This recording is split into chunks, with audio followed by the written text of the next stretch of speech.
everybody. Dan Illman, Mike Beer, the DRF race of the day for Saturday, May the 11th, race number 6 at Belmont at the Big A. Let's take a look at the field for the Grade 3 $200,000 Peter Pan Stakes. 3-year-olds going 1 1/8. The Peter Pan, usually recognized as the local prep for the Belmont Stakes, Mike. We're expecting a couple of scratches, though. The 4 Lonesome Boy is entered at Monmouth on Saturday. Tuscan Gold, the 5, goes directly to the Preakness.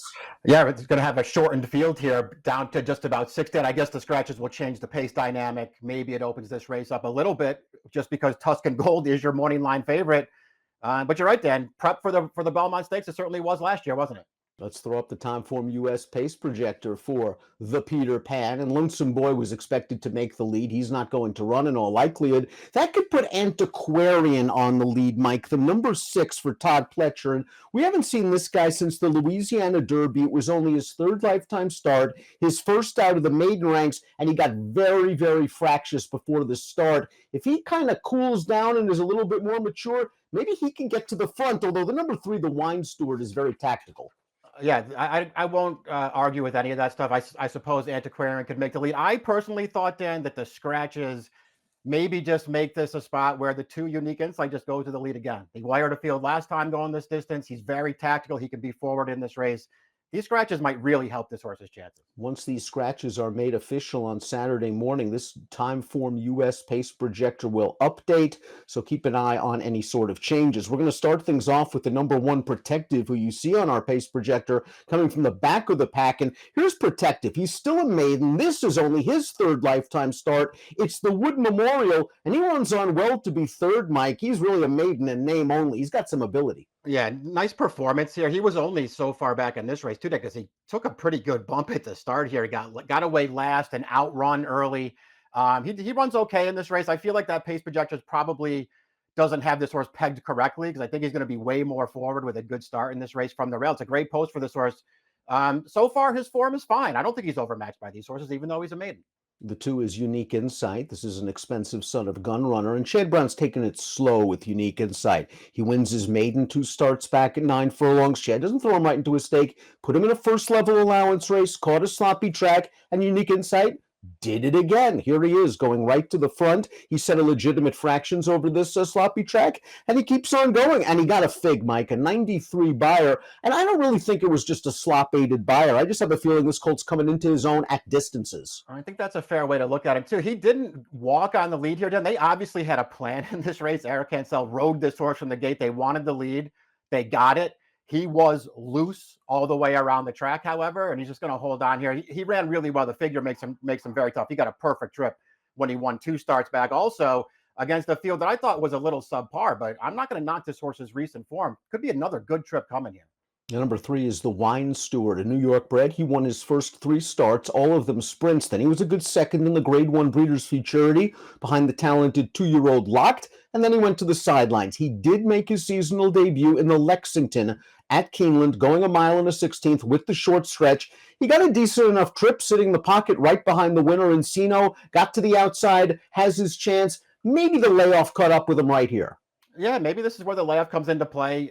He had dead aim on this horse on the lead. He just can't get by him. Encino certainly feels like, if nothing else, he's a very progressive horse at this stage. So nothing wrong with this performance. Then he paired up the top buyer that he earned in the Grade 1 last year, where, by the way, he got a perfect trip in the Breeders' Futurity and was second best to a real good horse.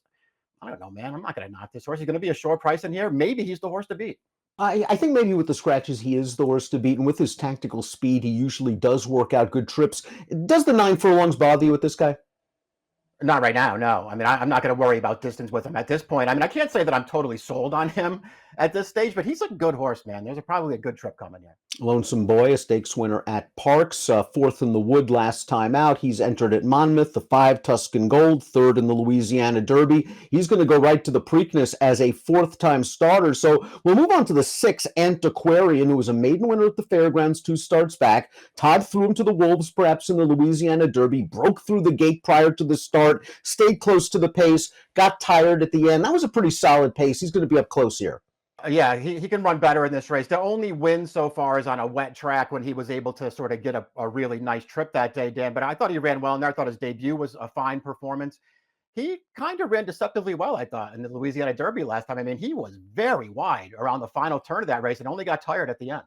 I think the 7 Deterministic is the key to this race, Mike, because he showed a ton of ability in his one and only start last year at Saratoga, rallying from off the pace to score at 7 furlongs.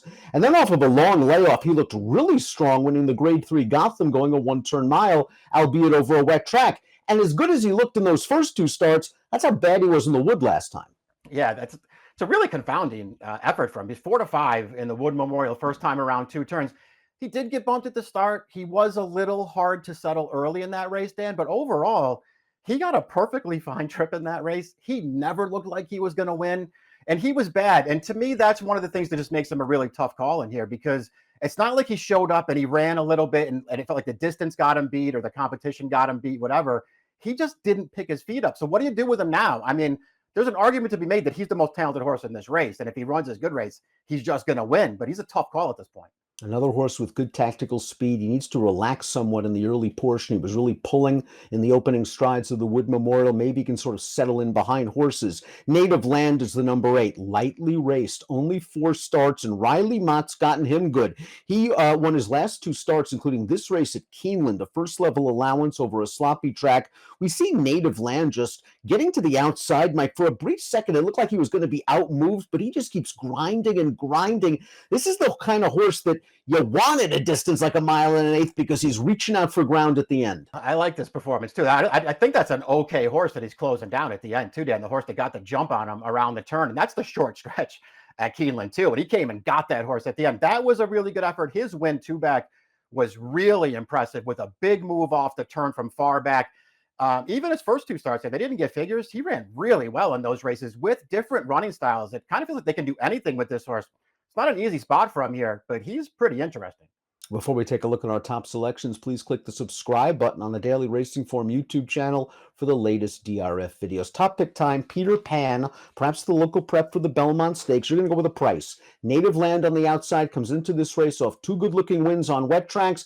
I don't think he's going to have any issue with fast going, and he's going to stay the trip. Yeah, exactly. That's why I like him. I know he's going to be a price here. The scratches made it a little bit easier to take a shot with them on top in this race too, Dan. But I have enough questions about the other horses to not really want to take short prices on them. This horse is going to be a fair price here. I think he's pretty good. I like the Wine Steward's tactical speed. I think he's going to sit a good trip in here. We're going to find out how good he is.